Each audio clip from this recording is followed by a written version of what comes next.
la explosión fue inmensa. Miles y miles de árboles totalmente arrasados, tumbados. Afortunadamente ocurrió en la taiga siberiana.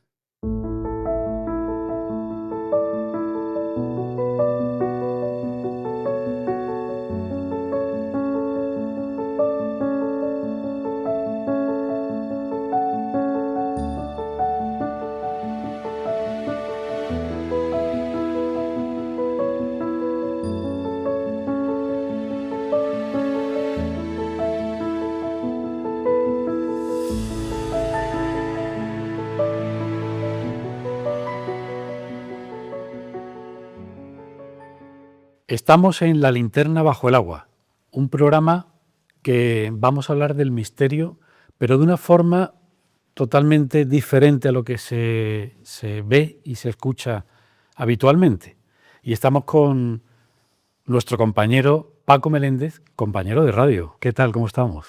Pues muy bien, encantado de estar por aquí con todos vosotros, por supuesto contactar con el otro lado y de iniciar una serie de programas que van a unir la parte que siempre está separada de la otra parte. ¿Y a qué me refiero?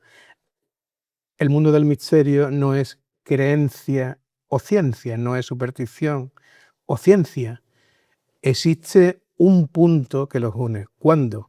Cuando la ciencia demuestra, pone una serie de argumentos, nos va a permitir conocer, llegar a un nivel de conocimiento que no alcanzaríamos de otra forma. El misterio no va a perder esa parte de terror que tiene. Todo lo contrario, lo va a potenciar. Porque cuando nos damos cuenta de la dimensión de lo que puede pasar, de lo que puede ocurrir, al entender cuál es ese misterio de la ciencia, es cuando realmente empezamos a darle vuelta y a sentir que no lo controlamos todo. Muy bien. Paco Meléndez es una persona que le gusta mucho lo que es la inteligencia artificial, los temas informáticos. Es una persona muy leída también. Sé que lee mucho, le gusta mucho la ciencia y todo eso lo va a demostrar directamente porque es un tema, como digo, diferente, porque estamos hablando del misterio, pero de esa forma demostrable, como dices tú, ¿no? Efectivamente. Y en este caso vamos a hablar sobre el incidente de Tunguska, que fue un incidente que ocurrió en Rusia, en En la taiga rusa. la en taiga Siberia. rusa, en 1908, Exacto, 30 de junio. Y fue sobre las 7:15 de la mañana cuando ocurrió todo, ¿no? Exacto. Y fue una explosión increíble que creo que que derribó a casi 2.000 kilómetros cuadrados de bosque. Sí, afectó a una extensión tremenda Grandísima, ¿no? de aproximadamente unos 2.000 kilómetros cuadrados y se estima que la deflagración puede equipararse a la de Hiroshima multiplicada por cientos de veces. Afortunadamente no llegó a tocar el suelo, no hubo un cráter. La explicación científica que se ha consolidado actualmente, ha habido intentos de dar otro tipo de explicación, como que hay un lago próximo a unos kilómetros y que el cráter realmente estaba en ese lago. Se estudiaron los sedimentos y se comprobó que ese lago no contenía sedimentos relativamente recientes, eran sedimentos muy antiguos, por lo tanto, esa explicación se descartó. ¿A qué nos lleva? Nos lleva a pensar que hubo una deflagración muy potente, ya digo, del orden de cientos de veces la que ocurrió en Hiroshima, pero no llegó a haber un impacto, un cráter en el suelo. ¿Qué hubiese ocurrido? Bueno, posiblemente estaríamos hablando de otro tipo de incidente, Claro. casi la extinción Sí. de la raza humana. Porque era grande, ¿no? Lo que... Claro. Ahí estamos hablando de que las dimensiones podrían estar del orden de 30 a 60 metros. ¿Qué ocurre? Que se produjo la deflagración. ¿Y por qué? Podemos preguntarnos, bueno, hay otros cometas y otros que tienen un tamaño mucho más pequeño y sin embargo llegan a impactar. No los frena la atmósfera. Pero claro, hay algo que influye y es la densidad, el tipo de material. No es lo mismo un asteroide donde su mayor parte, la composición en su mayor parte es metal, a otra en la que puede ser de contenido calcáreo. Claro, imagina que la explosión se produce cuando ese meteorito va O cometa. entrando, O cometa, no va se sabe. entrando en la atmósfera y a una velocidad de 80-90.000 kilómetros hora. ¿Qué va a suponer esto? Bueno, pues va a suponer que el aire que está por delante, cada vez más denso, de la atmósfera, se va comprimiendo, va ejerciendo una fuerza cada vez más intensa. Cuando por la parte de atrás el efecto es el contrario. Va creándose un efecto vacío. Claro, se produce un efecto cuña. Es como si esa presión estuviese buscando una salida hasta que finalmente lo consigue. Cuando se produjo ese efecto cuña, ¿qué ocurrió? La explosión fue inmensa. Hay imágenes donde se pueden observar miles y miles de árboles totalmente arrasados, tumbados. Afortunadamente ocurrió en la taiga siberiana y hablamos de 1908. Imaginémonos qué podría haber ocurrido. Una ciudad, por ejemplo. Claro, algo que podría haber ocurrido hace unos años o hace una semana y en una ciudad. Entonces, tenemos que pensar que el cosmos no es solamente vacío, es un laboratorio inmenso donde imperan las leyes de la física, sea la tradicional, la cuántica, ambas a la vez. Todavía hay mucho por explicar. Y el resultado de aplicar esas leyes es precisamente que los cometas tienen su órbita, que hay un efecto donde la gravedad atrae a los cometas, donde pasan periódicamente cada cierto tiempo o una vez en lo que va a ser nuestra vida, porque no nos va a dar tiempo a verlo otra vez. Pero no controlamos, por mucho que queramos desde el punto de vista de la computación, de la informática, intentar calcular esas trayectorias, no vamos a controlar que venga por primera vez un cometa de una constelación, de una galaxia en que, bueno, está muy lejos de cuando se formó el universo y ahora es cuando toca que llegue por aquí. Pero bueno, sí que es verdad que hay unos observatorios a nivel mundial que se encargan de esto y de predecir la trayectoria de cometas. Por lo tanto, Tenemos digamos esa que suerte. no lo tenemos controlado, pero sí podemos estar tranquilos. Entonces, por ejemplo, JJ Benítez, que dice que hay un meteorito grande, un asteroide, que va a venir a la Tierra el año que viene, que dice que va a chocar y que va a matar a 1.200 millones de personas, que va a crear 8 años de oscuridad en la Tierra, ya se habría visto por el tema de la NASA, ¿no? Y me imagino, ¿no? Si, mirándolo por el tema Claro, científico, ¿no? claro, desde un punto de vista de predicción existe una capacidad mucho mayor que la que podía existir hasta hace unos años. Entonces podemos estar tranquilos en ese aspecto de que hay una previsión, de que se puede decir con un tanto por ciento de probabilidad a qué distancia va a pasar de la Tierra. Sí, Entonces, la NASA lo ha dicho, ¿eh? efectivamente. Sobre este no lo niega, dice que va a pasar, pero va a pasar por, no sé, muchos kilómetros. Sí, muchas Que, veces hablan de cientos de miles de kilómetros. Claro que sí que es verdad que hablar de cientos de miles de kilómetros en dimensiones estelares es hablar de nada. Es hablar de eso, de la vuelta de la esquina, ¿no? Entonces, el hecho de que exista una variación tan solo de un pequeño tanto por ciento ya nos puede llevar a darnos cuenta de que en lugar de a 200.000 kilómetros va a pasar a 50.000. Claro. Y eso se podría ser más preocupante. Volviendo al tema de Tunguska, Rusia, como siempre, siempre ha querido tapar todo, siempre. Con el tema de Chernobyl lo quiso tapar, con la explosión que hubo, lo quisieron tapar, pero luego salió a la luz.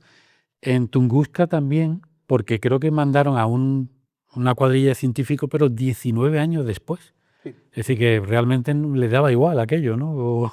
Bueno, ten en cuenta que aunque nos parezca algo insólito, pero acceder a esa zona todavía hoy en día es difícil. Imagínate a principios de lo que No es el había siglo medio pasado. tampoco, No claro. había medios. Entonces, aunque parezca sorprendente, pero organizar una expedición científica con los medios para que llegase allí y viese qué había ocurrido, no era tan fácil. En ese aspecto yo no le veo tanto el misterio al tema, sino lo veo quizás más por otro lado, que podría ser más preocupante. Y ahora vamos a pasar a lo que es, bueno, pues el tema de las bacterias, el tema de las bacterias.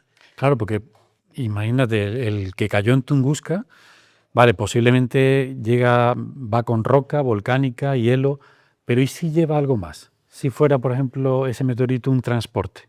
Claro, esto que puede parecer una teoría de la conspiración, en la práctica no deja de ser algo que ya se ha hecho.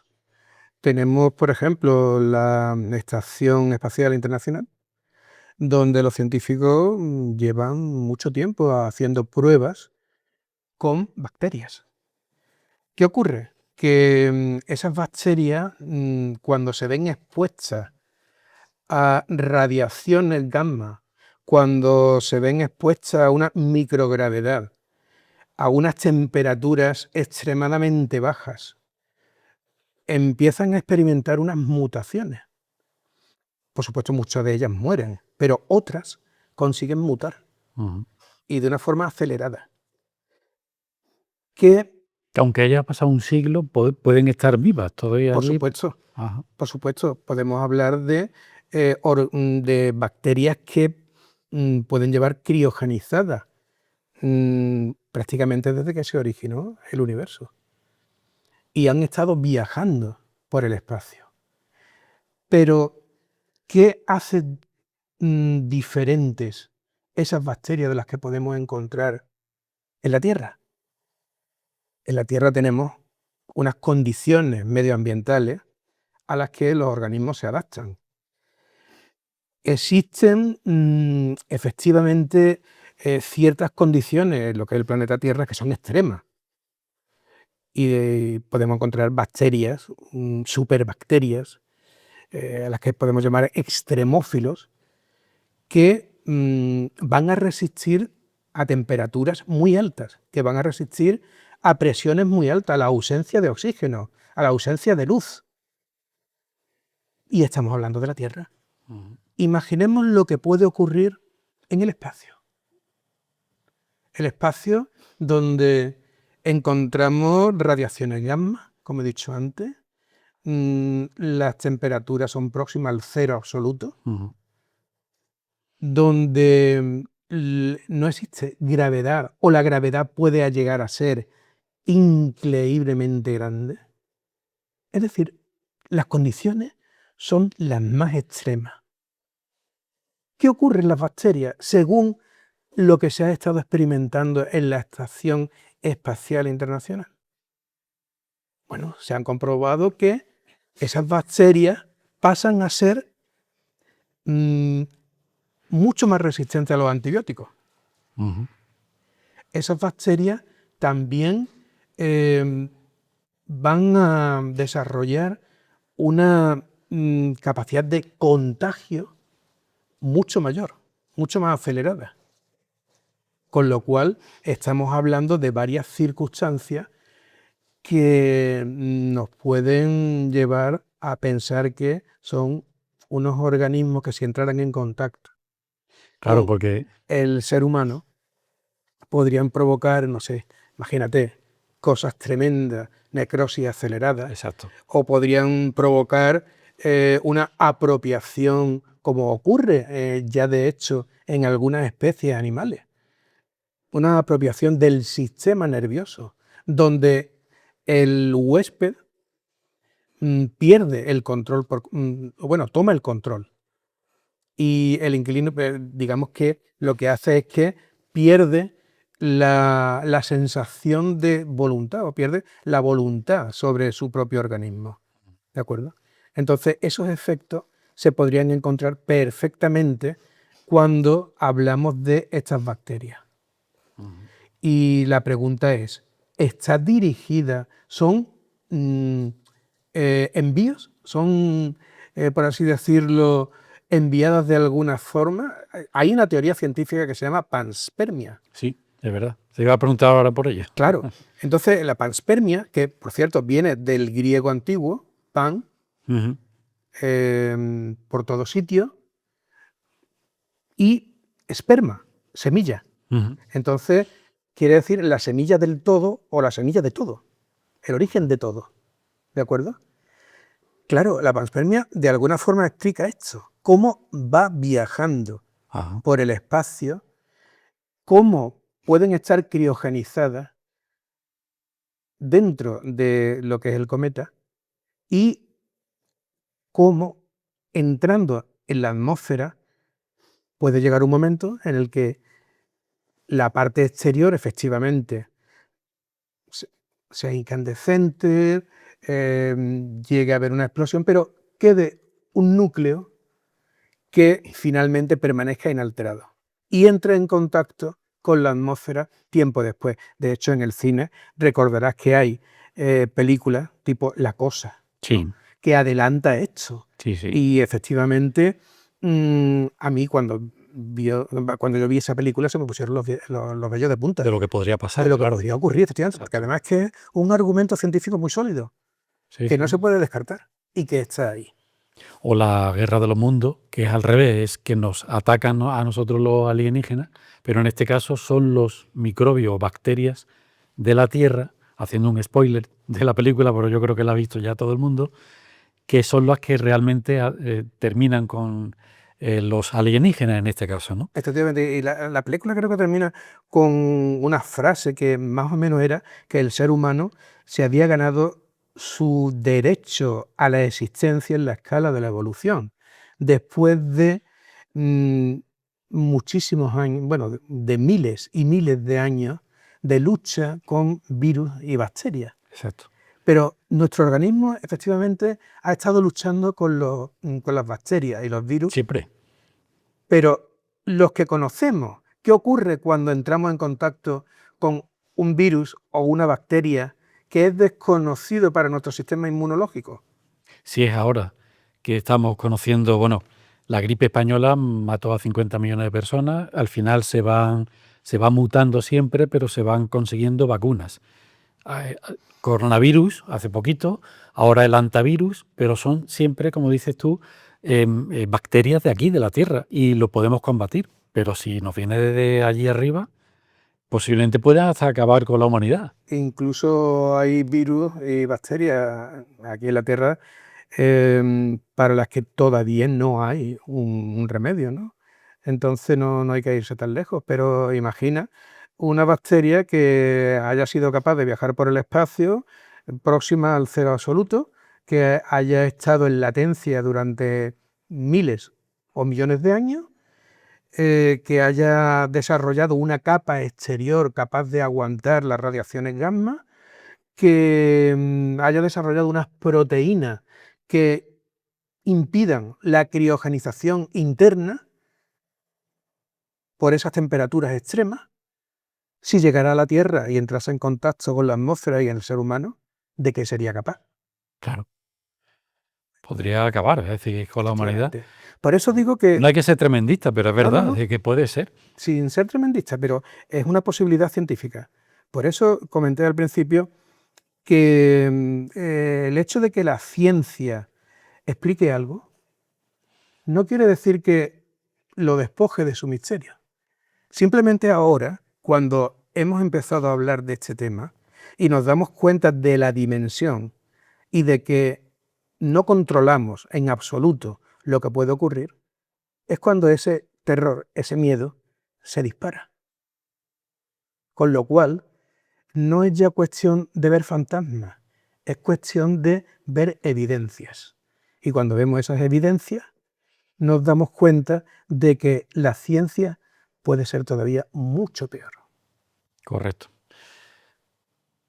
Ya habéis visto, es decir, Paco Meléndez se tira por lo científico, pero siempre hay ese terror, ¿no? De que lo evidente también, lo demostrable, puede crear terror y como lo puede crear lo sobrenatural, que no sabemos qué puede ser, un fantasma, los ovnis, por ejemplo, que se habla tanto. Bueno, pues, pero científicamente tampoco se han demostrado hasta ahora. Correcto. Hasta ahora, pero bueno, ahora parece ser que América parece que ya está abriendo o desclasificando el tema ovni.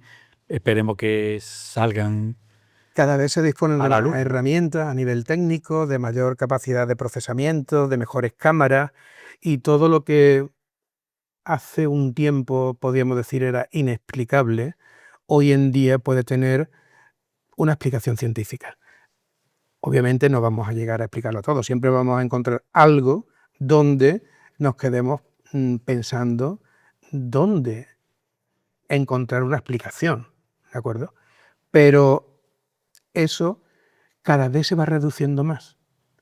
Y lo que está claro es que esta es la introducción o la primera parte de esta serie de verdades que son incómodas porque nos van a despertar un miedo fundado, un miedo basado en conocimientos científicos, ¿de acuerdo? Todo lo que vayamos a hablar a partir de ahora va a estar relacionado con la ciencia, va a estar relacionado con el misterio, y lo que nos va a decir es que el control se nos escapa, y desde un punto de vista científico. Muy bien.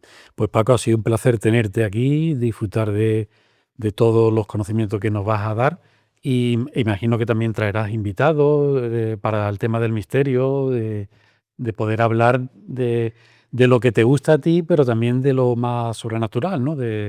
Claro, esto es un largo camino y yo creo que iremos cubriendo etapas, por supuesto. Nos vamos a encontrar más veces y seguro que vamos a disfrutar muchísimo.